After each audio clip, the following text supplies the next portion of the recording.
So we were doing Indian economic development. पहले 3 chapter कर चुके हैं, चैप्टर 4 देखते हैं।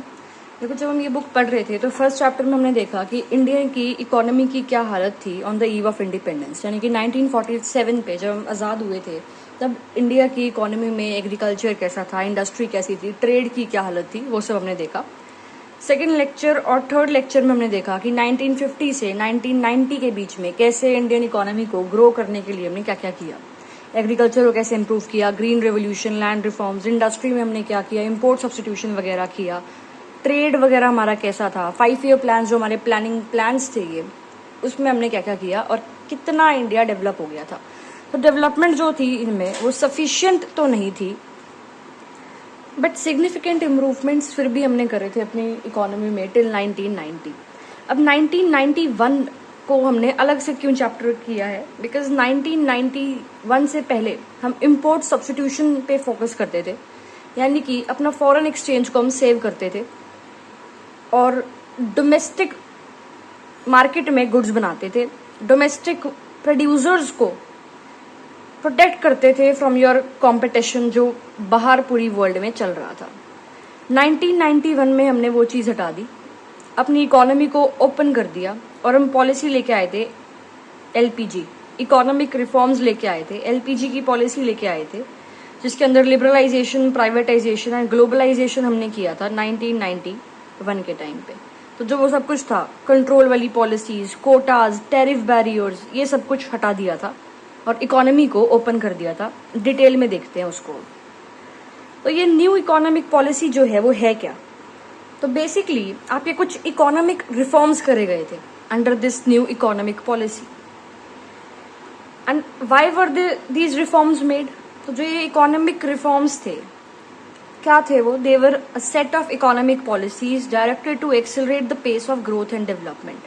तो इंडियन इकोनॉमी को ग्रो करने के लिए, उसको और ज़्यादा डेवलप करने के लिए हम ये इकोनॉमिक रिफॉर्म्स लेके आए, न्यू इकोनॉमिक पॉलिसी लेके आए। जो एलपीजी है उसकी पॉलिसी हम अपने देश में लेके आए। ठीक है, अब देखो 1991 के टाइम पे भारतीय सरकार ने एनईपी की पॉलिसी को लॉन्च किया था। जो 90s के टाइम पे हमारे साथ क्राइसिस हुए थे, जो 90s के टाइम पे इम्पोर्ट सब्सटीट्यूशन था, उससे इतनी ज़्यादा डेवलपमेंट नहीं हुई थी। इवन अगर हम देखें तो इनसफिशिएंट मैनेजमेंट था उस टाइम पे, तो उसको टैकल करने के लिए हम ये एलपीजी की पॉलिसी लेके आए। पहले भी पॉलिसी थी हमारी, वो एलक्यूपी की पॉलिसी थी 1991 से पहले, जहाँ पे एल था लाइसेंसिंग, उसको हमने 1991 में रिप्लेस कर दिया लिबरलाइजेशन के लिए। क्यू से था कोटाज, उसको हमने प्राइवेटाइजेशन से रिप्लेस कर दिया 1991 में। एंड पी वॉज परमिट्स, जो एक्सपोर्ट और इम्पोर्ट में परमिट्स थे, उसको हमने जी से, ग्लोबलाइजेशन से रिप्लेस कर दिया। तो 1991 में एलक्यूपी से हमने अपनी पॉलिसी को एलपीजी पे रिप्लेस कर दिया था। ठीक है, अब देखो हुआ क्या था, एकदम से कैसे हम ये पॉलिसी लिया है। एक तो इम्पोर्ट सब्सटीट्यूशन काफ़ी ज़्यादा दिक्कत दे रही थी, फॉरेन एक्सचेंज बहुत ज़्यादा ख़राब हो चुके थे, हमारे बचे ही नहीं थे। तो उस टाइम पे जो एक क्राइसिस थे, फाइनेंशियल क्राइसिस, उसको डील करने के लिए हमने वर्ल्ड बैंक को अप्रोच किया, जिसका दूसरा नाम है international bank for reconstruction and development, और IMF को अप्रोच किया, इंटरनेशनल मॉनेटरी फंड। उससे हमने $7 बिलियन का लोन लिया और उन्होंने लोन दे दिया हमें एक कंडीशन पे कि जो ये आपकी एलक्यूपी की पॉलिसी है इसको आप हटाओगे और ग्लोबलाइजेशन करोगे अपने देश में, राइट। ऑल्सो ये बोला गया कि जहां पर सरकार ने अपनी मोनोपोली सेट कर रखी है उसको आप रिड्यूस करोगे और प्राइवेट सेक्टर्स को घुसने दोगे इंडिया में। तो एनईपी जो है, ठीक है, उस टाइम नेसेसरी थी कि हमें अपनी पॉलिसी चेंज करनी चाहिए, एनईपी जो है वो रिक्वायर्ड भी थी, लेकिन फिर भी it was a matter of compulsion than choice, यानी कि हमारी इंडिपेंडेंट चॉइस नहीं थी उस टाइम पे। वो अलग बात है कि हमें इसकी जरूरत थी, बट फिर भी it was a matter of compulsion rather than a considered independent choice of the government. ठीक है, अब 1991 से पहले सरकार ने लगा रखे थे कंट्रोल, एलक्यूपी की पॉलिसी थी। ऑब्वियसली ऐसे तो नहीं है अपनी मर्जी से लगा दी, उसके भी कुछ रीजंस होंगे। तो जो ये कंट्रोल्स है वो एक्चुअली क्यों इम्पोज होते हैं?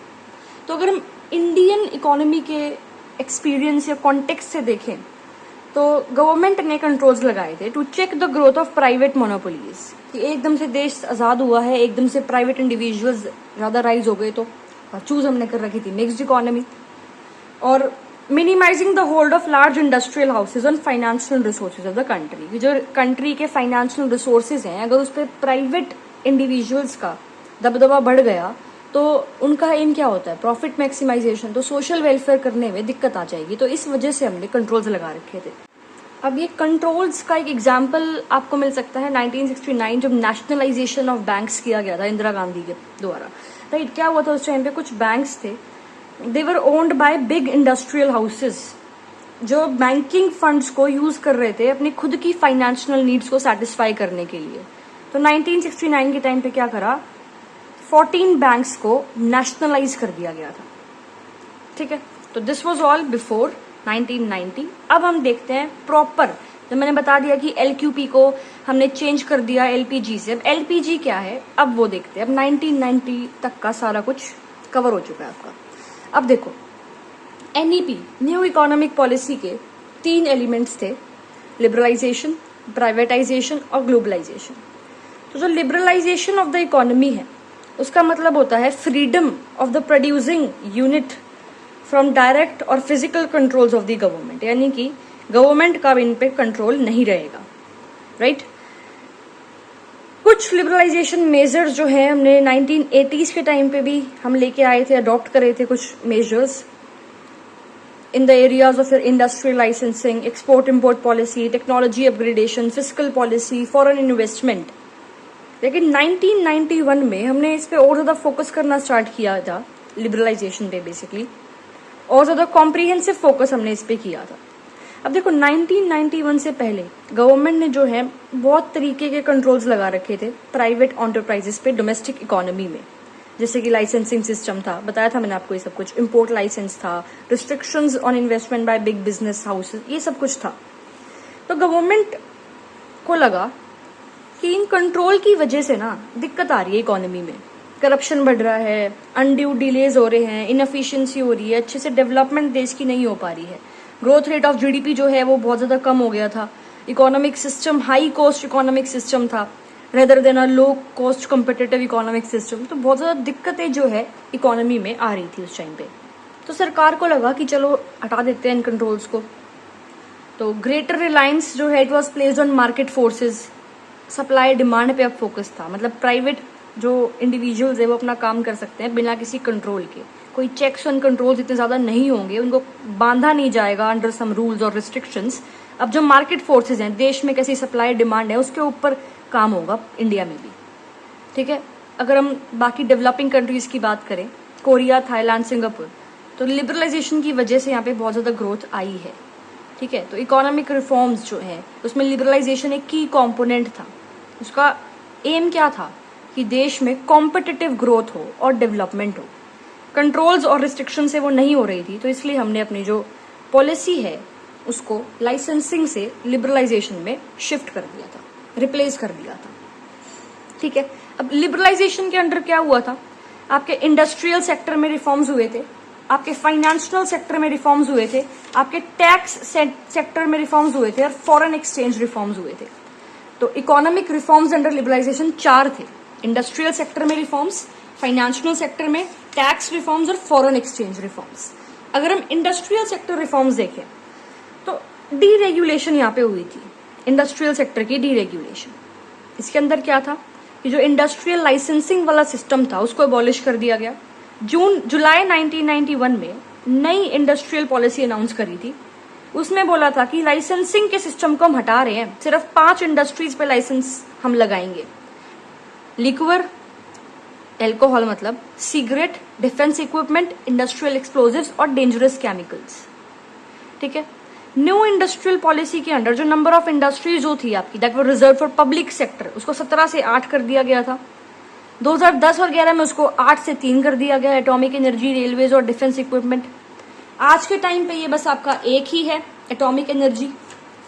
ठीक है, डी रिजर्वेशन करा था प्रोडक्शन एरियाज का, जो प्रोडक्शन एरियाज हैं जो पहले उनको रिजर्व कर रखा था, मैंने तुम्हें बताया था पिछले चैप्टर में कि रिजर्व कर रखे थे कुछ areas for small scale industries, उनको डी रिजर्व कर दिया गया।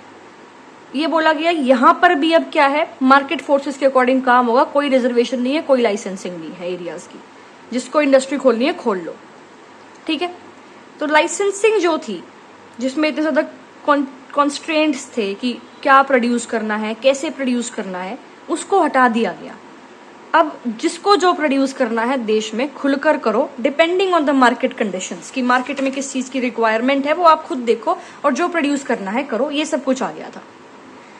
Even you have the freedom to import capital goods. पहले ये चीज थी ना इम्पोर्ट सब्सटीट्यूशन, की कैपिटल गुड्स जो है खुद देश में खैर बनती तो नहीं थी, बट ठीक है अब फ्रीडम मिल गया है आपको कि कैपिटल गुड्स को जो है आप इम्पोर्ट कर सकते हो बाहर से, टेक्नोलॉजी को अपग्रेड कर सकते हो अपनी इंडस्ट्रीज में। अब आपको परमिशन नहीं चाहिए होगी गवर्नमेंट से कि अगर आपको टेक्नोलॉजी इंपोर्ट करनी है बाहर से, इंटरनेशनल एग्रीमेंट साइन करने हैं कोई, तो उसके लिए आपको सरकार से परमिशन चाहिए होती थी पहले, वो आपको नहीं चाहिए।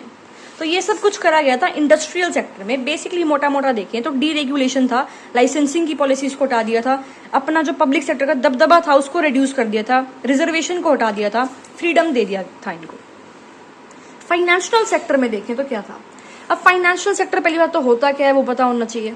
तो ये 3 चीजें होती है फाइनेंशियल सेक्टर में, banking, non banking, financial institutions, stock exchange market और फॉरेन एक्सचेंज मार्केट, ठीक है। आरबीआई एपेक्स बैंक है हमारे देश का, लोगो देख सकते हैं।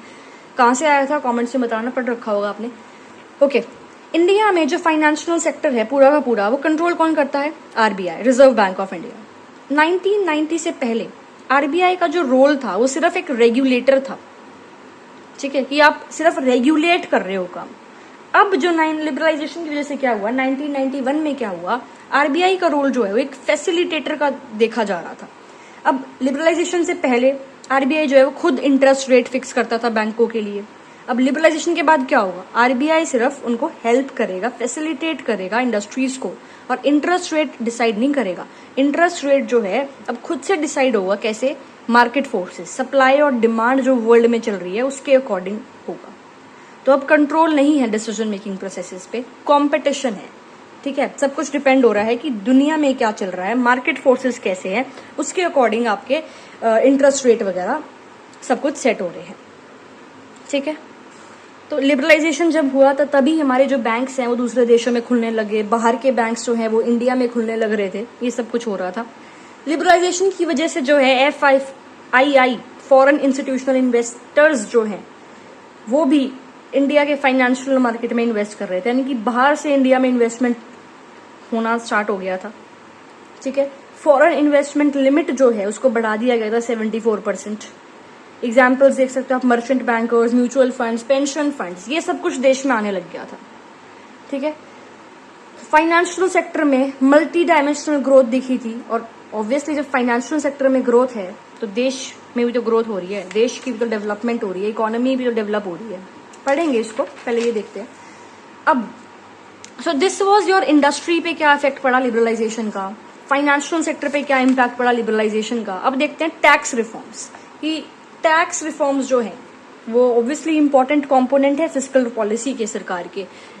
टैक्स रिफॉर्म्स मतलब क्या है कि कितना टैक्स रखना है, ये इंपॉर्टेंट चीज तो है ही। फिस्कल पॉलिसी क्या होती है कि सरकार की कितनी रेवेन्यू है, कितना सरकार की इनकम है और कितना सरकार को खर्चा करना है, कि हम किस तरह से गवर्नमेंट जो है वो स्पेंड कर रही है अपनी इकोनॉमी को ग्रोथ करने के लिए, अपनी इकोनॉमी की ग्रोथ को मैक्सिमाइज करने के लिए, उसको हम फिस्कल पॉलिसी कहते हैं। बेसिकली सरकार का इनकम और सरकार की खर्चा और इनकम जो है उसके बारे में जो सेटलमेंट होता है उसको हम फिस्कल पॉलिसी कहते हैं। कितने पैसे कहाँ खर्च करने हैं, और पैसा कहाँ से आता है सरकार के पास, टैक्स से आता है। 2 टाइप के टैक्स होते हैं, डायरेक्ट टैक्स और इनडायरेक्ट टैक्स। डायरेक्ट टैक्स वो है जिसको आप किसी और पे शिफ्ट नहीं कर सकते, जैसे कि इनकम टैक्स। अब आपकी इनकम है तो उसका टैक्स आप ही तो भरोगे, है ना, तो बर्डन किसके पास है, टैक्स का आपके ऊपर है, तो वो होते हैं डायरेक्ट टैक्स। इनडायरेक्ट टैक्स वो होते हैं जिसका बर्डन आप किसी और पे शिफ्ट कर सकते हो। फॉर एग्जाम्पल अगर आप GST हो गया इसका एग्जाम्पल, मान लो आप एक दुकान में गए, आपने कुछ खरीदा वहां से, अब उस सामान पे टैक्स इसको देना था, दुकानदार को, लेकिन उसने बोलते हैं ना इस सामान पे GST एडेड है, तो टैक्स किस पे शिफ्ट कर दिया, आप पे, तो उसको क्या कहते हैं, इनडायरेक्ट टैक्स। लिबरलाइजेशन से पहले टैक्स का जो स्ट्रक्चर था वो बहुत ज्यादा कॉम्प्लेक्स था, टैक्स रेट्स बहुत ज्यादा हाई थे, एंड लोग जो है टैक्स से बचते थे, टैक्स इवेजन करते थे, जिसकी वजह से क्या होता था, loss of revenue to the government. Liberalisation के बाद इनकम टैक्स और कॉर्पोरेट टैक्स जो है इनको कम कर दिया गया था, और जो ये इनडायरेक्ट टैक्स स्ट्रक्चर है बहुत ज्यादा कॉम्प्लेक्स था, इसको सिंपल बना दिया गया था। स्पेशली जब जीएसटी आपका आया तब तो बहुत ज्यादा सिंपल हो गया था। तो उससे क्या है, जो टैक्स लोग भरते थे, अब लोगों को लगा ठीक है इजी सिस्टम है तो भर देते हैं। पहले मुश्किल सिस्टम था तो लोग टैक्स देने से बचते थे, और इसकी वजह से जो है गवर्नमेंट का रेवेन्यू कम था। तो टैक्स सिस्टम जो है सिंप्लीफाई हो गया है, तो गवर्नमेंट का जो रेवेन्यू है वो भी इंक्रीज हुआ है। गवर्नमेंट का रेवेन्यू इंक्रीज हुआ है तो फिजिकल पॉलिसी जो है उसको आप अच्छे से बनाओगे। आपको पता है कि पैसे ज्यादा हैं तो किस तरह से स्पेंड करें कंट्री की ग्रोथ और डेवलपमेंट में। ऑब्वियसली इसमें एड होती है, हेल्प मिलती है, टैक्स ज्यादा आ रहा है सरकार के पास। तो जीएसटी जो है डिटेल में पढ़ाऊंगी इसको थोड़ी देर में। आगे देखो, पहले फॉरेन एक्सचेंज रिफॉर्म्स कि बेसिकली जब आपका लिबरलाइजेशन आया तो फॉरेन एक्सचेंज रिफॉर्म्स पे क्या हुआ। फॉरेन एक्सचेंज रिफॉर्म्स जो हैं, अब बताया था मैंने आपको, जब 1991 में हमने ये पॉलिसी लेके आए उससे पहले हमने लोन मांगा था वर्ल्ड बैंक से और आईएमएफ से, यानी कि जो हमारे फॉरेन एक्सचेंज थे उनकी सिचुएशन बहुत ज्यादा खराब थी। तो जब बैलेंस ऑफ पेमेंट क्राइसिस था हमारे पास कि हमने लोन ले रखे हैं भरे नहीं है, या हम बहुत ज्यादा सामान बाहर से अपने देश में मंगवा रहे हैं, यानी कि इम्पोर्ट ज्यादा कर रहे हैं, एक्सपोर्ट कम है, तो हमारा जो फॉरेन ट्रेड है वो अच्छी सिचुएशन में नहीं था। तो बैलेंस ऑफ पेमेंट क्राइसिस हमारे पास थे, उसको रिजॉल्व करने के लिए फॉरेन एक्सचेंज रिफॉर्म्स लेके आए। अब देखो इंडस्ट्रीज में क्या किया था हमने किया था डीरेगुलेशन इंडस्ट्रीज में। फॉरेन में हमने यहाँ क्या करा, डीवैल्यूएशन करा। जो फर्स्ट स्टेप हमने करा था 1991 में इन योर फॉरेन एक्सचेंज में वो था डीवैल्यूएशन। इंडियन करेंसी को जो है डीवैल्यू कर दिया था फॉरेन करेंसीज के रिलेशन में, यानी कि जो रुपी की वैल्यू है उसको कम कर दिया गया था। इंपॉर्टेंट है ये, रुपी की वैल्यू को कम कर दिया गया था। यानी कि क्या हो रहा था, देखो अब देखो डीवैल्यू का क्या कंसेप्ट है, मैक्रो इकोनॉमिक्स में पढ़ा रखा है डीवैल्यूएशन डिटेल में, बट यहाँ देख लेना, थोड़ा थोड़ा समझा देती हूँ ऊपर से कि ये पॉइंट समझ में आ जाए। देखो डीवैल्यू कर दिया, यानी कि नाम से समझ में आ रहा है डीवैल्यू, यानी कि जो इंडियन रुपी है उसकी वैल्यू कम हो गई। अब इंडियन रुपी की वैल्यू कम हो गई तो यूएस डॉलर की वैल्यू बढ़ गई।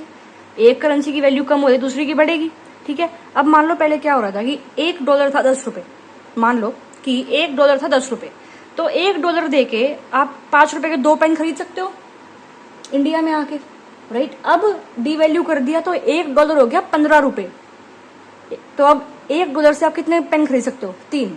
तो डीवैल्यूएशन करने से क्या हुआ, अब आप $1 दे के इंडियन मार्केट से ज्यादा गुड्स खरीद सकते हो। तो इससे क्या हुआ, एक्सपोर्ट्स हमारे बढ़ गए। तो फॉरेन करेंसी हमारे देश में आई, डॉलर में खरीदा है उसने तो डॉलर हमें दिए, एक्सपोर्ट बढ़ गए तो डॉलर हमें दिए, तो फॉरेन करेंसी जो है उसकी सप्लाई देश में बढ़ गई। तो एक सिग्निफिकेंट स्टेप था एक्सटर्नल सेक्टर रिफॉर्म्स में, ठीक है। अब डीवैल्यूएशन हुई थी 1991 में।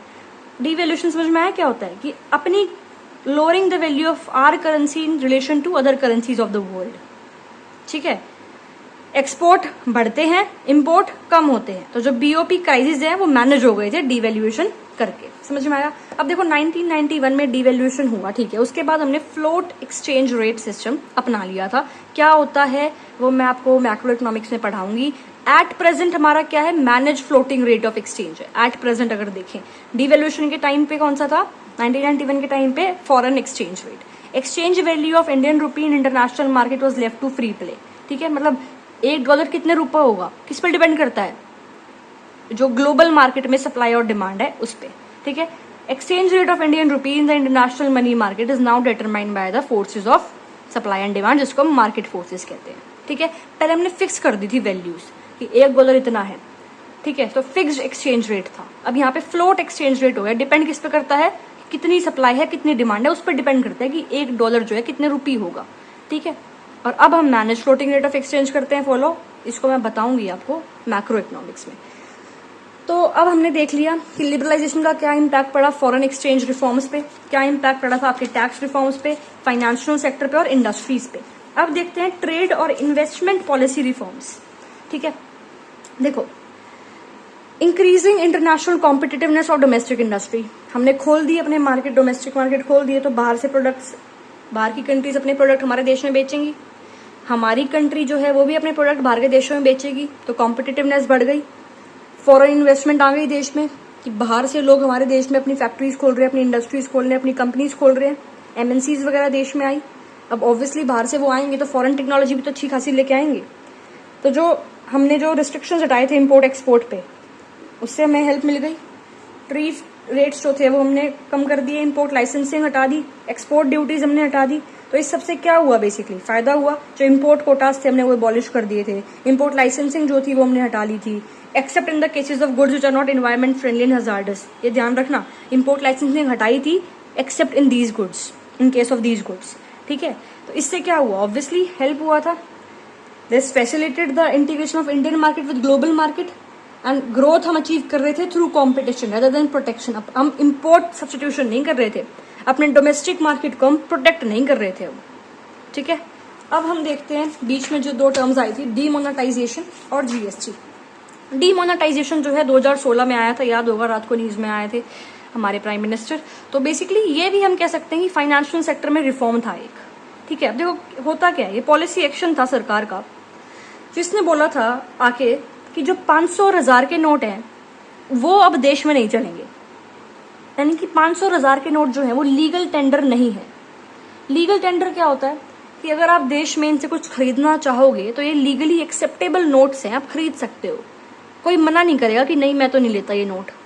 लेकिन अब जब उनका लीगल टेंडर का स्टेटस छीन लिया गया है उनसे, अब वो सिर्फ पीसेस ऑफ पेपर ही रह गए, अब आप उनसे कुछ खरीद नहीं सकते देश में। ठीक है, सो 8 नवंबर 2016 को गवर्नमेंट ऑफ इंडिया ने अनाउंस करा था demonetisation of your currency notes of ₹500 and ₹1000। और लोगों को ये बोला गया था कि जो अपने पास ये नोट्स है 500 हजार के, 2 महीने के अंदर अंदर बैंक में जमा करवा दो और आपको बदले में 500 के नए नोट और 2000 का जो नया नोट इंट्रोड्यूस करा गया था वो मिल जाएगा। तो पर्पस था जो इलीगल ट्रांजेक्शंस है, फंडेड थ्रू इलीगल ट्रांजेक्शन से, जो एंटी सोशल एक्टिविटीज थी, ब्लैक मनी जो थी, उसको हमें ढूंढना था। ठीक है, ये सब कुछ पे फोकस करना था कि करप्शन को कम करना है। ये वो ब्लैक मनी को reduction leads to shrinkage of shadow economy with unrecorded production activities, tax evasion. कई लोग होते हैं, ब्लैक मनी होती क्या है, इनकम है आपके पास, उस पर आप टैक्स नहीं दे रहे हो तो उससे सरकार का रेवेन्यू कम हो रहा है। अब ब्लैक मनी कम हो रही है तो जो शेडो इकोनॉमी है, यानी कि ऐसी इकोनॉमी जहाँ पे भी बहुत सारा टैक्स आप जनरेट कर सकते हो बट लोग दे नहीं रहे हैं, तो उसकी श्रिंकेज होगी, वो कम होगा, गवर्नमेंट रेवेन्यू बढ़ेगा, तो ऑब्वियसली बैंकिंग सेक्टर एक्सपैंड होगा, एंटी सोशल एक्टिविटीज कम्बैट होगी, उस पर चेक करा जाएगा। टेररिस्ट जो है ऑर्गेनाइजेशंस, उनको फंडिंग नहीं मिलेगी, क्योंकि उनको फंडिंग कहाँ से मिलती है, ब्लैक मनी से मिलती है। डिजिटल मोड लगा दिया गया था यहाँ पे कि कैशलेस इकोनॉमी बनाएंगे तो ब्लैक मनी जो है उसको हम कर्ब कर सकते हैं, ब्लैक मनी को जो हम रिड्यूस कर सकते हैं अपनी इकोनॉमी से। ये मेरिट्स थे इसके। डीमेरिट्स एकदम से चेंज कर दिया तो कैश क्रंच आ गया था। ठीक है, कैशलेस इकोनॉमी है तो लोगों को चलानी नहीं आती थी, टेक्नोलॉजी की जो है दिक्कत बेसिकली आ रही थी हमारे यहाँ पे अगर हम देखें तो। ऑल्सो उस टाइम पे लोगों को जो है नौकरियों से निकाल दिया गया था उस टाइम पे, तो एम्प्लॉयमेंट जो है वो कम हो गई थी। बेसिक जो डेली वेजर्स थे, क्योंकि हमारे यहाँ पे जो 90% वर्कफोर्स था वो इनफॉर्मल सेक्टर में था, अनऑर्गेनाइज सेक्टर में था, कोई उनके पास सिक्योरिटी नहीं थी कि आपकी जॉब जो है वो सिक्योर है, नहीं। अनऑर्गेनाइज सेक्टर है तो कभी भी निकालो, कभी भी आप आ सकते हो, ये चीज़ थी। तो उनको फायर कर दिया गया था उन वर्कर्स को, बिकॉज कैश कम हो गई, सबके पास लिक्विडिटी मार्केट में कम हो गई ना, सब क्या कर रहे हैं, बैंक में पैसे जमा करा रहे हैं, हाथ में तो पैसे है ही नहीं, तो इसलिए लोगों को दिक्कत लगी, तो इसलिए क्या करा, लोगों को जो डेली वेजर्स हैं उनको हटा दिया जॉब से। तो डे 1 ऑफ डिमोनेटाइजेशन से जो है उनको इतनी ज़्यादा दिक्कत आ रही थी। ओके, सो जीएसटी देखे। अब GST goods and service tax इसकी फुल फॉर्म है। यूनिफॉर्म टैक्स स्ट्रक्चर लाने का एम जो था वो जीएसटी फुलफिल करता है, यानी कि जो गुड्स और सर्विसेज देश में है एक टैक्स लगेगा उन पे, यूनिफॉर्म टैक्स होगा हर स्टेट्स में पूरे देश में। जीएसटी का जो स्लोगन था वो था 1 टैक्स 1 नेशन 1 मार्केट। ठीक है, क्यों लाया गया था ये कि टैक्स रेवेन्यू जो है सरकार का उसको बढ़ाया जाएगा, टैक्स कॉम्प्लायंस होगा, टैक्स इवेजन, जो लोग टैक्स नहीं देते बचते हैं टैक्स से, उसको कम करा जाएगा। ठीक है, तो बेसिकली ये स्ट्रक्चर क्रिएट करा गया था कि 0% टैक्स आपका सैनिटरी नैपकिन वगैरह पे लग रहा है, 5%, 12%, 18%, 28%, ये कुछ स्लैब्स बनाई गई थी कि इन गुड्स पे इतना टैक्स लगेगा, इन गुड्स पे इतना टैक्स लगेगा, इस तरीके से। और अब प्रेजेंट हम सिचुएशन देखें तो जो 0% वाला स्लैब है इसको कैंसिल कर दिया गया है, अब ये नहीं है, अब सिर्फ 4 स्लैब है, 5, 12, 18 और 28। ठीक है, तो GST is levied at each stage of value addition. It focuses on supply of goods rather than production. Tax is levied as and when goods are supplied. ठीक है, मेरिट्स भी हैं इसके, गवर्नमेंट का रेवेन्यू बढ़ गया था, हाई डिग्री ऑफ ट्रांसपेरेंसी थी, यूनिफॉर्म टैक्स पूरे देश में बन गया था, जो कॉम्प्लेक्स सिस्टम था पहले वो नहीं था, सिंप्लीफाइड टैक्स स्ट्रक्चर देश में आ गया था। कुछ डीमेरिट्स भी थी, कि सारी गुड्स को इसने कवर नहीं करा था, जैसे कि alcohol, petrol, electric generation, diesel वगैरह, इस पर जीएसटी नहीं लगता था। ठीक है, ये सब कुछ था। तो जो एलपीजी का पहला सिस्टम था लिबरलाइजेशन, उसको हम कवर कर चुके हैं। अब हम देखते हैं प्राइवेटाइजेशन। प्राइवेटाइजेशन नाम से पता लग रहा है कि प्राइवेट सेक्टर को हम इन्वॉल्व कर रहे हैं इन द ओनरशिप या operation of state owned enterprises. जो पीएसयूज हैं वो इतने ज़्यादा नहीं है, प्राइवेट जो सेक्टर है वो देश में पार्टिसिपेट कर सकता है। गवर्नमेंट ओनरशिप जो है, मैनेजमेंट जो है पीएसयूज से, उसको विड्रॉ कर रहे थे और प्राइवेट सेक्टर को हम लेके आ रहे थे। तो दो चीज़ करी गई, क्या? गवर्नमेंट ओनरशिप और मैनेजमेंट को, जो एंटरप्राइजेस थे, जो मिक्स्ड एंटरप्राइजेस थे, ऐसा बताया था ना तुम्हें कि कुछ 3 तरीके की इंस्टीट्यूशंस थे वहाँ पे। कुछ ऐसे जो डायरेक्ट सरकार के अंडर हैं, कुछ ऐसे जो दोनों के अंडर हैं, सरकार और प्राइवेट, तीसरे जो सिर्फ प्राइवेट के अंडर है। तो दूसरे टाइप के थे जिसमें अंदर आपकी बेसिकली पार्टनरशिप थी पब्लिक सेक्टर की और प्राइवेट सेक्टर की। वहाँ से गवर्नमेंट ने विड्रॉ कर लिया था, तो किसके पास बची है? वो सिर्फ प्राइवेट सेक्टर के पास। Even outright cell of government enterprises, और जो पीएसयूज थे जिनकी मैनेजमेंट की रिस्पॉन्सिबिलिटी सिर्फ सरकार के पास थी, उसको भी बेच रहे थे। किसको? प्राइवेट सेक्टर्स को। ठीक है, डिसइन्वेस्टमेंट की पॉलिसी उस टाइम थी प्राइवेटाइजेशन को प्रमोट करने के लिए। डिसइन्वेस्टमेंट क्या होता है? देखो, इन्वेस्टमेंट क्या होता है? जब किसी में पैसे इन्वेस्ट करते हो।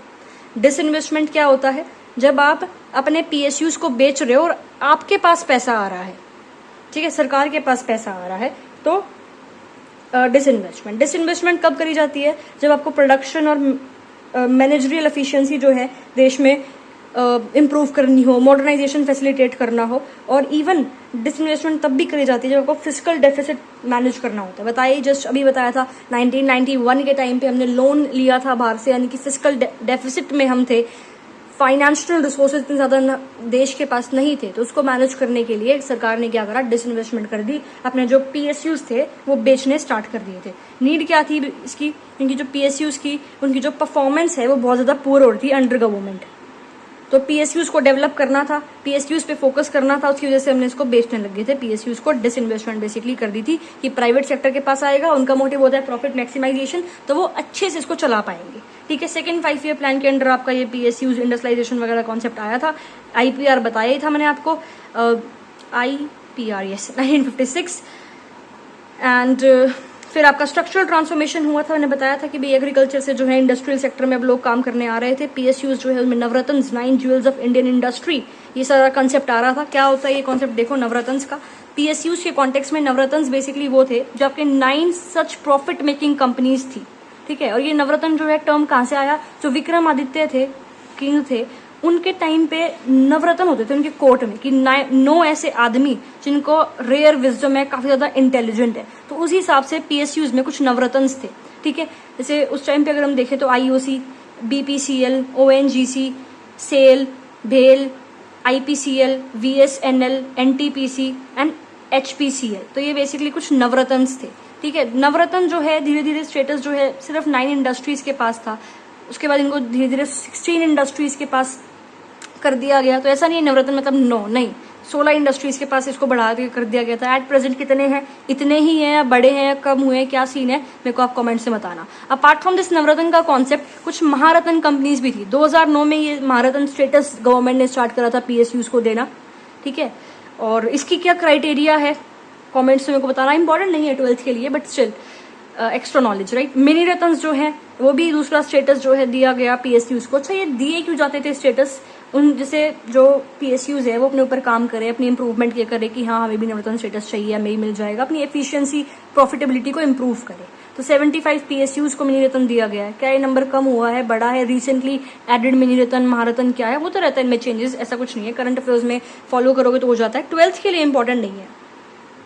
अब अपार्ट फ्रॉम दीज रीजंस और भी रीजंस थे प्राइवेटाइजेशन के। वो थे कि जो पीएसयूज है वो अच्छे से काम नहीं कर रहे थे, सोशल लाइबिलिटी बन गई थी, बिल्कुल कुछ काम उनमें हो नहीं रहा था, उनकी ग्रोथ हो नहीं रही थी, डेड वेट लॉस उनको कहा जाता था उस टाइम। तो इनकी डेवलपमेंट के लिए ऑब्वियसली हमें किसी रिस्पॉन्सिबल लोगों को ये देना पड़ेगा। तो ऑब्वियसली जो ये पीएसयूज है उसकी डिस इन्वेस्टमेंट करी गई और वो फाइनली किसको दिए गए? प्राइवेट सेक्टर को। तो करप्शन वगैरह की दिक्कत पीएसयूज में आ रही थी, इनएफिशिएंसी, लीकेज, ये सब दिक्कत आ रही थी। तो 1991 के टाइम पे सरकार ने क्या करा? प्राइवेट एंटरप्रेन्योर्स को ये बेच दिए एंड इससे जो है काफी ज्यादा हेल्प हुई थी पीएसयूज की ग्रोथ में।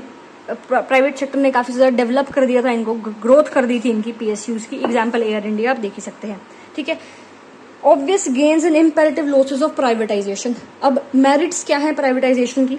तो सेल्फ इंटरेस्ट की सुप्रीमेसी ओवर सोशल इंटरेस्ट, ठीक है। Obvious gains, right. Self interest prevail होता है तो एंटरप्रेन्योर्स जो है वो अपने 100% कमिटमेंट के साथ काम करते हैं। बताया था मैंने, कोई चीज गवर्नमेंट के पास है तो सोशल वेलफेयर होता है और ढंग से काम भी नहीं हो रहा था तो इसलिए डिसइन्वेस्टमेंट कर दी। प्राइवेट इंडिविजुअल्स के पास आ गई, उनका जो एम होता है वो होता है प्रॉफिट मैक्सिमाइजेशन। तो उनका ये था कि मैक्सिमम प्रॉफिट करेंगे, तो मैक्सिमम प्रॉफिट करेंगे तो कैसे करेंगे?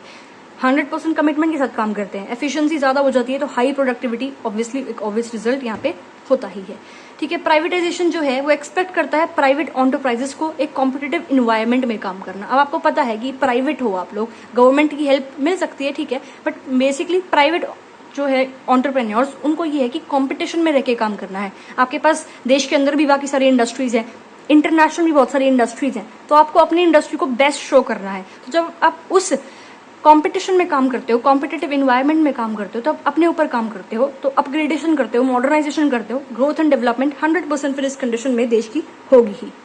अब जब इन प्राइवेट एंटरप्रेन्योर्स को पता है कि बहुत सारी इंडस्ट्रीज हैं पूरी वर्ल्ड में, तो ऑब्वियसली आपको जो है डाइवर्सिफिकेशन करनी पड़ेगी अपनी इंडस्ट्री में। ऐसा नहीं है कि आप सिर्फ कुछ ही प्रोडक्ट्स बना रहे हो, आप एक्सपेंशन और डाइवर्सिफिकेशन कर रहे हो प्रोडक्शन में, क्योंकि एमएनसीज जो है multinational corporations, they are a testimony to the fact that private sector entrepreneurs are capable of redefining the benchmark of growth. MNCs क्या है? प्राइवेट एंटरप्रेन्योर्स ही तो है, वो उन्हीं की तो बनाई हुई कंपनी है।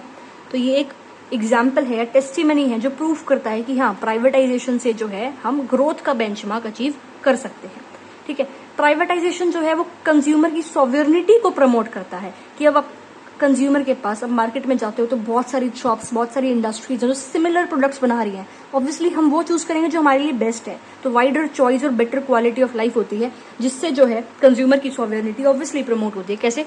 प्राइवेटाइजेशन से। प्राइवेटाइजेशन से कैसे हो रही है चीज? क्योंकि आप डाइवर्सिफिकेशन कर रहे हो, आप बहुत ज्यादा काम कर रहे हो अपनी इंडस्ट्रीज पर। ये काम क्यों कर रहे हो? Because of the competitive environment. And competitive environment कहाँ से आया? प्राइवेटाइजेशन से ही आया, राइट। अब है कंज्यूमर सॉवरेनिटी की डेफिनेशन देख लो। It means that production of goods and services is determined by the consumer choices. Consumer is sovereign as it is according his choice. Obvious सी बात है, अब अगर मार्केट में इंडस्ट्रीज ऐसा सामान बना रही है जो कोई भी नहीं खरीद रहा, तो उनको लॉस होगा, तो ऐसा सामान क्यों बनाएंगे? इंडस्ट्रीज वही सामान बनाएंगी जो कि कंज्यूमर्स चाहते हैं। तो कंज्यूमर की डिमांड टॉप मोस्ट प्रायोरिटी है, तो जो कंज्यूमर चाहेंगे वही बनेगा। तो कंज्यूमर सॉवरेनिटी जो है वो क्या हो रही है? प्रमोट हो रहा है, ठीक है। इंपेरेटिव लॉसेस देखें तो सोशलिस्टिक पैटर्न जो सोसाइटी का था, जहाँ पे टॉप प्रायोरिटी हमारी सोशल इंटरेस्ट थी, वो यहाँ पे थोड़ा कम हो गया था। पीएसयूज जो है उनको सेल ऑफ कर दिया गया था टू योर प्राइवेट एंटरप्रेन्योर्स, और उनका काम था सेल्फ इंटरेस्ट। तो थोड़ा सा यहाँ पे दिक्कत हम देख सकते हैं देश में आई थी, ठीक है। प्राइवेटाइजेशन अगर हम देखें तो free play of market forces वहां पे होते हैं, यानी कि जो गुड्स है वो वही गुड्स प्रोड्यूस होते हैं जो लोग खरीदना चाहते हैं। अब अगर किसी देश में ऐसा है कि बहुत ज़्यादा अमीर लोग हैं, तो उन्हीं के लिए गुड्स खरीदी जाएंगी, क्योंकि जो ये लोग हैं, जो आपकी प्राइवेट एंटरप्रेन्योर्स हैं, ये क्या चाहते हैं कि हम ऐसी गुड्स प्रोड्यूस करें जिससे प्रॉफिट ज़्यादा मिले। अब जो गुड्स ऐसी हैं जो कि पुअर लोग खरीदते हैं, उसको एक कम मात्रा में बनाएंगे, तो ऑब्वियसली वीकर सेक्शन जो सोसाइटी है, दे सफर डेप्रीवेशन, दे सफर डिस्क्रिमिनेशन। उसका एग्जाम्पल सिरलिका ट्रेडेजी है। सिरलिका बेसिकली आंध्र प्रदेश में एक छोटा सा टाउन था। पावर लूम इंडस्ट्री बहुत अच्छी खासी थी वहाँ पे, और पावर लूम इंडस्ट्री जो थी वहाँ पे बहुत सारे लोग काम करते थे। अब प्राइवेटाइजेशन कर दिया पावर सप्लाई का इंडस्ट्री में, तो उससे क्या हुआ, जो प्राइजेस हैं पावर के वो बढ़ गए, तो इंडस्ट्री ने क्या करा, लोगों को जो है नौकरी से निकाल दिया, राइट। और जो इनकी वेजेस थी वो कट डाउन कर दी। अब और कोई काम इनके पास है नहीं, क्या करें, लिवलीहुड चल नहीं रहा, घर चल नहीं रहा, तो लोगों ने क्या किया, सुसाइड। 50 वर्कर्स कमिटेड सुसाइड, और इसको कहते हैं सर्कुलर ट्रेडेजी, जो कि बहुत ज्यादा नेगेटिव और इंपेरेटिव लॉस है प्राइवेटाइजेशन का। सो एलपीजी में लिबरलाइजेशन देख चुके हैं, प्राइवेटाइजेशन देख चुके हैं, अब देखते हैं ग्लोबलाइजेशन। देखो सिंपल सी बात है, अगर आपने लिबरलाइजेशन कर दिया, प्राइवेटाइजेशन कर दिया, तो ग्लोबलाइजेशन तो एक ऑब्वियस आउटकम है ही। इंटरनेशनल लेवल पे जब आप इकोनॉमीज साथ में आ रही हैं, इकोनॉमिकली भी सोशली भी, उसको क्या कहते हैं, ग्लोबलाइजेशन कहते हैं, ठीक है। ग्लोबलाइजेशन यानी कि जो इकोनॉमी है हमारी देश की, वो दूसरी कंट्रीज के साथ इंटीग्रेट कर रही है under the conditions of free flow of trade and capital across borders. तो एक प्रोसेस है जहाँ पे ओपननेस हम देश में बढ़ा रहे हैं, इकोनॉमी हमारी ग्रोथ करेगी, इकोनॉमी की इंटरडिपेंडेंस बढ़ेगी, एक्सपोर्ट इंपोर्ट करे जा रहे हैं बहुत ज़्यादा, और इकोनॉमिक इंटीग्रेशन जो वर्ल्ड इकोनॉमी में है वो डिपेंड होगा। This is a perfect picture that explains the term globalisation. तो इकोनॉमिक रिफॉर्म्स जो है वो they actually aim at integrating Indian economy with the global economy. Basically unrestricted flow था कि हमारे देश में गुड्स एंड सर्विसेज आ सकती है, हमारे देश से बाहर भी जा सकती हैं, टेक्नोलॉजी आ सकती है, हमारे देश से बाहर जा भी सकती है, एक्सपर्टाइज लेबर जो है देश में आ सकता है और बाहर जा भी सकता है। तो इंडिया और रेस्ट ऑफ द वर्ल्ड में जो ये अनरिस्ट्रिक्टेड फ्लो है गुड्स एंड सर्विसेज का, टेक्नोलॉजी का या एक्सपर्टाइज यानी कि लोगों का, वो किस वजह से हो पाया है? Because of globalisation. आउटसोर्सिंग जो है वो one of the most important outcome है ग्लोबलाइजेशन का। आउटसोर्सिंग क्या था, इस पर ना क्वेश्चन आया था यहाँ से, ठीक है, तो ध्यान से देखना इसको। आउटसोर्सिंग होता क्या है? Refers to a system of hiring business services from outside the world. आपने देखा होगा देश में मान लो यूएसए की कोई कंपनी है यूएसए की, और उसका जो कस्टमर केयर है, जो कॉल सेंटर्स है, कस्टमर केयर, फोन आता होगा ना, कस्टमर केयर वगैरह जो भी होता है, वो इंडिया में है। कंपनी काम कर रही है कहाँ पर? यूएसए में। और अगर यूएसए कस्टमर को दिक्कत हुई तो वो कस्टमर केयर पे कॉल करेंगे, तो कस्टमर केयर पे कॉल कौन उठा रहा है? इंडियंस। तो इसको कहते हैं आउटसोर्सिंग। और इंडिया जो है वो काफी ज्यादा इंपॉर्टेंट डेस्टिनेशन है फॉर योर आउटसोर्सिंग, क्योंकि यहाँ पे चीप लेबर है और आईटी इंडस्ट्री धीरे धीरे इंडिया में ग्रो कर रही है। तो आउटसोर्सिंग जो है, बीपीओ जो है, बीपीओ ये आपके कॉल सेंटर, जरूरी नहीं है कॉल सेंटर, क्लिनिकल एडवाइस वगैरह, टीचिंग, कोचिंग, ये सब चीजें आउटसोर्सिंग में आती है। और आउटसोर्सिंग का एग्जाम्पल मैंने आपको दिया था कॉल सेंटर, जिसको हम बीपीओ कहते हैं, बिजनेस प्रोसेस आउटसोर्सिंग, ठीक है। अब policy strategies promoting globalisation of Indian economy. अब इंडियन इकोनॉमी में कौन सी पॉलिसी या स्ट्रैटेजीज थी जिसमें ग्लोबलाइजेशन जो है वो प्रमोट हुआ था? तो बेसिकली 5 स्ट्रैटेजीज आप पढ़ोगे। पहली है increase in equity limit of foreign investment. तो इक्विटी लिमिट जो थी फॉरेन कैपिटल इन्वेस्टमेंट की, वो बढ़ा दी गई 40% से, ठीक है। अब वो 51 से 100% के बीच में है, यानी कि बाहर से जो लोग हैं वो हमारे यहाँ पे आके इन्वेस्टमेंट कर सकते हैं, एफडीआई, फॉरेन डायरेक्ट इन्वेस्टमेंट कर सकते हैं, अपनी इंडस्ट्रीज यहाँ सेट कर सकते हैं without any restriction and red tapism. इसके अलावा जो आपके एक्सपोर्ट ट्रेडिंग हाउसेज हैं वो भी इंडिया में अलाउ कर दिए गए थे। अब ध्यान रखना कि फॉरेन कैपिटल इन्वेस्टमेंट की जो लिमिट है वो 51 से 100% थी, और एक्सपोर्ट ट्रेडिंग हाउसेज उनको जो फॉरेन कैपिटल इन्वेस्टमेंट की लिमिट रखी गई थी वो अप टू 100% थी। दोनों ध्यान रखना, दोनों में डिफरेंस है, ठीक है। ऊपर से एफईएम में जो है वो भी इन्फोर्स किया गया था, न्यूज में आते रहता है ये, foreign exchange management act, and compliance to FEMA has been accorded high priority. तो ये थे आपके बेसिकली कि इक्विटी आपने बढ़ा दी थी in the limit of foreign investment, यानी कि फॉरेन इन्वेस्टमेंट जो है वो देश में हो रही थी। अब ये देखते हैं टैरिफ बैरियर्स क्या है, कि इम्पोर्ट्स को आप रिस्ट्रिक्ट कर रहे हो, इम्पोर्ट्स को आप इम्पोर्ट्स पे बैरियर्स लगा रहे हो। कैसे? High import duty, high taxes लगा के उस पर टैरिफ बैरियर्स हो गए। नॉन टैरिफ बैरियर्स अपने कोटा लगा दिए कि सिर्फ इतनी गुड आप इम्पोर्ट कर सकते हो देश में, इस टाइप की चीजें जो है वो कहाँ होती है? नॉन टैरिफ बैरियर्स में। अब अपार्ट फ्रॉम दिस, जो ग्लोबलाइजेशन जो हमारे देश में प्रमोट हो रहा था, उसका जो दूसरा फैक्टर है वो है पार्शियल कन्वर्टेबिलिटी, यानी कि जो इंडियन रुपये की पार्शियल कन्वर्टेबिलिटी थी उसको हम एम करते थे, और उससे हमने क्या किया, इस वजह से क्या हुआ, इम्पोर्ट एंड एक्सपोर्ट जो है गुड्स का वो इंक्रीज हुआ। पेमेंट ऑफ इंटरेस्ट और dividend on investment and remittances to family expenses, it is called partial convertibility because it does not cover capital transactions. तो ये इंपॉर्टेंट है। फैमिली एक्सपेंसेस के लिए रेमिटेंसेस, बाहर से जो एक फैमिली है उसका कोई लोग बाहर काम करते हैं, जो बाहर से इंडिया में पैसा बेच रहे हैं अपनी फैमिली के लिए, उसको हम रेमिटेंसेस कहते हैं। और रेमिटेंसेस को हम partial convertibility of Indian rupee बोलते हैं because it does not cover capital transactions, ठीक है। कैपिटल ट्रांजेक्शन इसमें बेसिकली नहीं हो रही है। ये वर्ल्ड ट्रेड ऑर्गेनाइजेशन देखते हैं, पहले बता देती हूँ आपको। ये पार्शियल कन्वर्टेबिलिटी का मतलब है क्या? It means sale and purchase of foreign currency, जो फॉरेन ट्रांजेक्शन्स हो रही है मार्केट प्राइस पे, उसको हम बोलते हैं पार्शियल कन्वर्टेबिलिटी, ठीक है। अब अपार्ट फ्रॉम दैट ग्लोबलाइजेशन कैसे प्रमोट हुआ था देश में? हमने टैरिफ्स जो है उसको रिड्यूस कर दिया था, और जो नॉन टैरिफ बैरियर्स थे उसको हटा दिए थे। 2001 से क्वांटिटेटिव रिस्ट्रिक्शंस जो थे आपके, बेसिकली नॉन टैरिफ बैरियर्स, उसको हटा दिया गया था, और हमने WTO को ज्वाइन कर लिया था, इसीलिए हमने ये स्टेप भी लिया था, ठीक है। Long term trade policy, economic reforms करे गए थे। फॉरेन ट्रेड पॉलिसी में जो है रिस्ट्रिक्शंस और कंट्रोल जो थे उसको हमने हटा दिया था। ओपन कंपटीशन को हमने एनकरेज किया था। तो इस सबसे क्या हुआ, आपका ग्लोबलाइजेशन जो है वो एनहांस हुआ था, प्रमोट हुआ था। इवन हमने जो है देश के साथ बाइलेटरल और मल्टीलेटरल एग्रीमेंट साइन करे थे। बाइलेटरल ये है 2 देशों के बीच में एग्रीमेंट, मल्टीलेटरल एग्रीमेंट है कि बहुत सारे देशों के बीच में एग्रीमेंट, ठीक है। अब देखते हैं वर्ल्ड ट्रेड ऑर्गेनाइजेशन। तो वर्ल्ड ट्रेड ऑर्गेनाइजेशन जो है 1 जनवरी 1995 को सेटअप हुआ था अंडर माराकेश एग्रीमेंट, और 123 कंट्री ने इसको साइन किया था। लोगो आप देख सकते हो। 1948 में इसका नाम चेंज कर दिया गया था आपका GATT, general agreement on trade, tariffs and trade, ध्यान रखना ये एग्रीमेंट है यहाँ पे, general agreement on tariffs and trade, एक एक वर्ड इंपॉर्टेंट है, फुल फॉर्म अगर एमसीक्यू में आ गई तो ये जो है 23 country as it was established in 1948 with 23 countries as global trade organization to administer multilateral trade। तो मल्टीलेटरल ट्रेड देखता है आपका WTO, कंट्रीज के बीच में फॉरेन ट्रेड कैसा चल रहा है उसका काम आपका वर्ल्ड ट्रेड ऑर्गेनाइजेशन का है, ठीक है। टरीफ और नॉन टरीफ बैरियर जो है ये हटवाता है, जो इसके मेंबर नेशंस है उन मेंबर नेशंस के आपस में क्या चीज है, आपके टरीफ और नॉन टरीफ बैरियर्स जो है वो हटे होते हैं। कंपटीशन प्रमोट होता है इससे, बायलेटरल मल्टीलेटरल एग्रीमेंट ज्यादा होते हैं तो ग्लोबलाइजेशन को प्रमोट करता है WTO। 2016 के इससे उसमें 164 मेंबर्स हैं।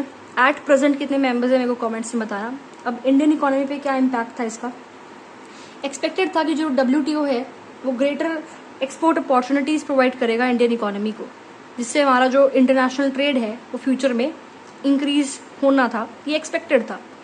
अंडर मल्टी फाइबर अरेंजमेंट्स जो हमारा टेक्सटाइल था और जो हमारा रेडीमेड गारमेंट ट्रेड था उन पे अभी भी कोटा रिस्ट्रिक्शंस लगे हुए थे। प्रोविजंस ऑफ WTO में ये था कि सारे रिस्ट्रिक्शंस को रिमूव करा जाएगा, जिसकी वजह से अब इसकी वजह से क्या हुआ, फिर इंडिया जो है अपने एक्सपोर्ट्स को बढ़ा सकी गारमेंट और टेक्सटाइल इंडस्ट्री में। तो जो हमारा टेक्सटाइल एक्सपोर्ट हुआ अमेरिका में, यूरोपियन कंट्रीज में, उससे हमारा जो फॉरेन ट्रेड है वो काफ़ी ज़्यादा इंक्रीज हो गया और हमारे जो टेक्सटाइल इंडस्ट्री है वो काफ़ी ज़्यादा इम्प्रूव हुई और एम्प्लॉयमेंट अपॉर्चुनिटीज उससे हमारे यहाँ पे आई थी, ठीक है। Agreed reduction in trade barriers and reduction in subsidies to domestic producers of agriculture goods in developed countries, prices of these goods are expected to rise in the international market, ठीक है। अब जब टैरिफ बैरियर्स जो है और जो आपके subsidies हैं to your domestic producers agriculture goods developed countries में ये चीज़ चलती थी बेसिकली, उसको रिड्यूस करा गया, इंडिया को फायदा मिला। इंडिया के जो एक्सपोर्ट्स थे एग्रीकल्चर प्रोडक्ट्स के वो राइज हुए थे, ठीक है। बाकी थोड़ा सा पढ़ लेना है कि WTO जो है वो कैसे बाइज्ड है, इतना इंपॉर्टेंट कुछ है नहीं, ऑब्वियसली डेवलप्ड कंट्रीज को ज़्यादा सपोर्ट करता है, ये पढ़ लेना। इंडिया के साथ इसका इशू भी चल रहा था लेबर वाले पॉइंट पे, ओके। आगे देखो 12th के लिए खैर इंपॉर्टेंट नहीं है वो, 12th क्लास के लिए फर्स्ट जनरेशन रिफॉर्म्स क्या होते हैं और सेकेंड जनरेशन रिफॉर्म्स क्या होते हैं। फर्स्ट जनरेशन रिफॉर्म्स वो होते हैं जिसमें कोई भी लेजिस्लेटिव एक्शन की जरूरत नहीं है, ये रिफॉर्म्स जो है सिंपली एग्जीक्यूटिव या एडमिनिस्ट्रेटिव मशीनरी सरकार की ले रही है। सेकेंड जनरेशन रिफॉर्म्स वो हैं जहाँ पे लेजिस्लेटिव एक्शन चाहिए, ठीक है, जहाँ पे पार्लियामेंट का इंक्लूजन होता है, सिर्फ एडमिनिस्ट्रेटिव और एक्सक्लूसिव सेटअप से आप उसको नहीं कर सकते, ठीक है। अब जहाँ पे पार्लियामेंट का इंक्लूजन आ गया तो वो डिलेड होते हैं, तो ये जल्दी लिए जाते हैं रिफॉर्म्स, इन रिफॉर्म्स को लेने में टाइम लग जाता है। अब LPG पॉलिसीज जो हैं उनकी परफॉर्मेंस देखो, थोड़ा सा देखते हैं। अप्रेजल में यही आता है कि गुड इफेक्ट्स और बैड इफेक्ट्स क्या थे LPG के। तो इकोनॉमी हमारी जो है वाइब्रेंट बन गई थी इससे, ठीक है। इंडस्ट्रियल प्रोडक्शन में ग्रोथ आई थी, ग्लोबल रिकॉग्नाइजेशन मिली थी इंडिया को, फिजिकल डेफिसिट में चेक था, ये देख लेना आप टर्म्स, ठीक है। फॉरेन एक्सचेंज रिजर्व्स हमारे बढ़ गए थे, जिसकी वजह से हमने LPG पॉलिसीज ली थी, फॉरेक्स रिजर्व्स कम थे तो LPG से वो बढ़ गए, अच्छा खासा इंप्रूवमेंट उसमें हो गया। इन्फ्लेशन जो है, महंगाई थोड़ी कम हो गई थी हमारे देश में। कंज्यूमर सॉवरेनिटी बढ़ा के ही आई हूँ। फॉरेन इन्वेस्टमेंट देश में बहुत सारी आई थी, MNCs देश में सेटअप हो रही थी। FDI that is foreign direct investment बढ़ा था और FII फॉरेन इंस्टीट्यूशनल इन्वेस्टमेंट भी बढ़ा था। FDI होता है कि जो फॉरेनर्स हैं वो आके अपने एस्टैब्लिशमेंट्स बिजनेस खोल रहे हैं, जैसे Coke, Pepsi, Domino's, McDonald. FII मतलब है इन्वेस्टमेंट इन इंडियन कंपनीज, कि आप इंडिया के कंपनी में ही इन्वेस्टमेंट कर रहे हो, ठीक है। तो दोनों में फर्क है, बता दिया मैंने आपको। अब ग्रेट रिलीफ का मैटर है for Indian government in the view कि डोमेस्टिक इकोनॉमी जो है it was not generating enough of surplus for री investment, indigenous technology was getting absolute, right. तो जिस वजह से हम लेके आए थे अपना LPG वो सक्सेसफुल रहा था, टेक्नोलॉजीज हमारे देश में बढ़ रही थी और recognisation of India as an emerging economic power, चाहे वो इंजीनियरिंग गुड्स हो, IT सॉफ्टवेयर हो या टेक्सटाइल हो। मोनोपोली मार्केट से हम कॉम्पिटिटिव मार्केट की तरफ मूव कर रहे थे, तो ग्रोथ हमारे देश में हो रही थी, डाइवर्सिफाइड ग्रोथ हो रही थी, हर एस्पेक्ट में ग्रोथ हो रही थी, हर सेक्टर में ग्रोथ हो रही थी। बैड इफेक्ट क्वेश्चन आता है तो लाइन क्वेश्चन को ऐसे ही स्टार्ट करना कि all that glitters is not gold, answer writing के लिए अच्छी लाइन है। नेगेटिव साइड भी है इसकी, एग्रीकल्चर को जो है नेग्लेक्ट करा गया था NEP में, एग्रीकल्चर सेक्टर को सीरियस नेग्लेक्ट था, तो ग्रोथ रेट जो है वो ऑब्वियसली उसका कम हो ही गया था। इन्वेस्टमेंट कम थी क्योंकि एग्रीकल्चर में सब्सिडीज सरकार ने ले ली थी सारी, इंपोर्ट ड्यूटी पे कट ऑफ कर दिया तो एकदम से जो ये लोग हैं नहीं झेल पाए कंपटीशन बाहर का, क्रॉपिंग पैटर्न में शिफ्टिंग थी, तो उस वजह से ये चीजें हुई थी। अब slow growth of agriculture sector जो है, it must ultimately hinder the growth of industrial sector as well. क्यों? सिंपल सी बात है, रॉ मटेरियल जो है वो कम होगा, लेबर सप्लाई जो है इंडस्ट्रीज में वो कहाँ से जाता है, एग्रीकल्चर सेक्टर से, वो नहीं हो पाएगा। और जो डिमांड है एग्रीकल्चर सेक्टर में आपको चाहिए ना ट्रैक्टर्स और ट्रेशर्स, अब एग्रीकल्चर सेक्टर के पास जो है इतनी ग्रोथ ही नहीं है इसकी, लोग फार्मर्स के पास इतने पैसे नहीं है, तो ये जो प्रोडक्ट्स हैं कहाँ से मंगाएंगे, इंडस्ट्री से। तो एग्रीकल्चर सेक्टर में दिक्कत है, ग्रोथ कम है, तो ऑब्वियसली उसकी दिक्कत जो है कहाँ पे आएगी, इंडस्ट्रियल सेक्टर में। तो इंडस्ट्रियल सेक्टर का थोड़ा बहुत जो है आपका ग्रोथ में जो है स्लो डाउन हो रहा था, क्योंकि हमने एकदम से जो है बैरियर्स हटा लिए थे। देखो स्पीड में करवा रही हूँ क्योंकि 1 शॉट वीडियो है, इतना कुछ इसमें है नहीं पढ़ने के लिए, बेसिक से पॉइंट्स हैं, जल्दी से रिविजन हो जाएंगी, 2x की जरूरत नहीं पड़ती होगी आपको।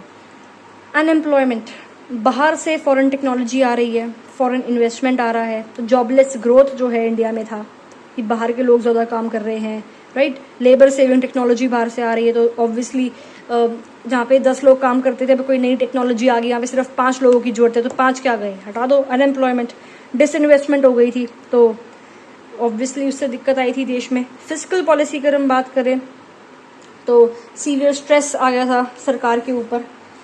Lopsided growth process, important term है ये, ठीक है। इंक्लूसिव ग्रोथ प्रोसेस नहीं था कि सारे सेक्टर्स ऑफ जो इकोनॉमी है उसमें इतनी अच्छी तरीके से ग्रोथ नहीं हो रही थी।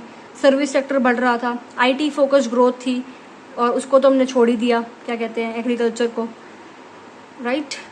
और rising prices of food products towards end of 2009 should serve as a wake up call to the fact that LPG policies are neglecting the farming sector. 2009 के टाइम पे क्या हुआ, फूड प्रोडक्ट्स के प्राइस इतने ज़्यादा बढ़ गए थे हमारे यहाँ पर। ऑल्सो फूड ग्रेन्स को इम्पोर्ट भी कराया गया था बीच में, ग्रीन रेवोल्यूशन के बाद भी। तो क्या दिखता है, लगा तो दिया LPG, खाने को कुछ है नहीं देश में, क्या करोगे LPG का। तो ऑब्वियसली एग्रीकल्चर सेक्टर को बहुत गंदी तरीके से इग्नोर किया गया था यहाँ पे। इकोनॉमिक और सोशल ड्यूअलिज्म देखें क्या होता है। इकोनॉमिक ड्यूअलिज्म यानी कि disintegration of economy into traditional and modern sectors of production. Traditional sector है that depends on traditional technology and modern depends on modern. वही जो ग्रीन रेवोल्यूशन के टाइम पे थोड़ा बहुत हुआ था इकोनॉमिक ड्यूअलिज्म। क्या था इसमें, जो आपके रिच फार्मर्स थे उनको फायदा मिल गया क्योंकि वो खरीद सकते थे टेक्नोलॉजी, जो रिच नहीं थे वो ट्रेडिशनल टेक्नोलॉजी पे ही अटके पड़े हैं। सोशल ड्यूअलिज्म यानी कि disintegration of society into haves and have nots, यानी कि सोसाइटी को डिवाइड कर दिया कि इनके पास पैसे हैं, इनके पास नहीं है, तो haves and have nots. Haves वो जिनका हाई सोशल स्टेटस है, हैव नॉट्स वो जिनका लो सोशल स्टेटस है। अर्बन कॉन्सेंट्रेशन, एग्रीकल्चर पे फोकस नहीं कर रहे, अर्बन एरियाज पे फोकस कर रहे हैं, रूरल एरिया पे फोकस नहीं कर रहे, तो रूरल अर्बन गल्फ, वही सोशल ड्यूअलिज्म। और आपका इकोनॉमिक ड्यूअलिज्म जो है वो बढ़ने लग रहा था because of this. Economic colonialism, political colonialism तो था ही हमारा ब्रिटिश रूल के टाइम पे, यहाँ इकोनॉमिक कॉलोनिज्म आ गया, सिर्फ MNCs की ग्रोथ हो रही है, सब कुछ ग्रो हो ही नहीं रहा है। कम्युनलिज्म जो है इसका स्प्रेड था। तो अब करना क्या है, देखो LPG पॉलिसीज जो है they were the only way to accelerate your pace और ग्रोथ, अगर हम देखें तो। बट एकदम से देश में कुछ आया, चेंजेस हुए, तो वो टैकल नहीं कर पाए लोग। तो अब व्हाट इज वे फॉरवर्ड, करना क्या चाहिए। तो बिग प्लेयर्स जो MNCs को है उसमें उनको सरेंडर नहीं करना चाहिए, अपने इकोनॉमिक इंटरेस्ट को कॉम्प्रोमाइज नहीं करना चाहिए फॉरेन इन्वेस्टर्स को इंडिया में बुलाने के लिए। देश पहले, राइट, अच्छे से काम करना चाहिए, स्ट्रैटेजी बना के काम करना चाहिए, डोमेस्टिक इंडस्ट्रीज को प्रमोट करना चाहिए। फिर भी जैसे आजकल हो रहा है आत्मनिर्भर भारत एंड ऑल, ऐसा नहीं हम सिर्फ फॉरेन पे ही डिपेंडेंट है, ये सब कुछ नहीं होना चाहिए। So this was all 1991। I hope समझ में आ गया होगा। बेसिक चैप्टर है, कुछ टर्म्स जो थे वो समझा दिए, बाकी थोड़ा थोड़ा अगर समझोगे इसको तो खुद भी लिख सकते हो आंसर्स वगैरह, और ज़्यादा कुछ है नहीं। अब जैसे जो लास्ट का मैंने तुम्हें बताया, ये गुड इफेक्ट्स और बैड इफेक्ट्स, पॉइंटर्स ही तो याद करने हैं, अंदर की एक्सप्लेनेशन तो आप खुद ही लिख सकते हो, और पॉइंटर्स भी याद करने हैं, रटने नहीं है, ठीक है। अब ये स्टार्ट कब हुए थे इकोनॉमिक रिफॉर्म्स, 24 जुलाई 1991। ये क्वेश्चंस आप देख सकते हो, ज़्यादा कुछ है नहीं। PDF इसकी चाहिए तो बता देना, अभी मैंने डाली नहीं है टेलीग्राम पे इसकी, अगर आपको चाहिए तो आप बता देना। थोड़े से मिसलेनियस क्वेश्चंस सारे हो चुके हैं, and this was the chapter 5 poverty देखते हैं नेक्स्ट लेक्चर में।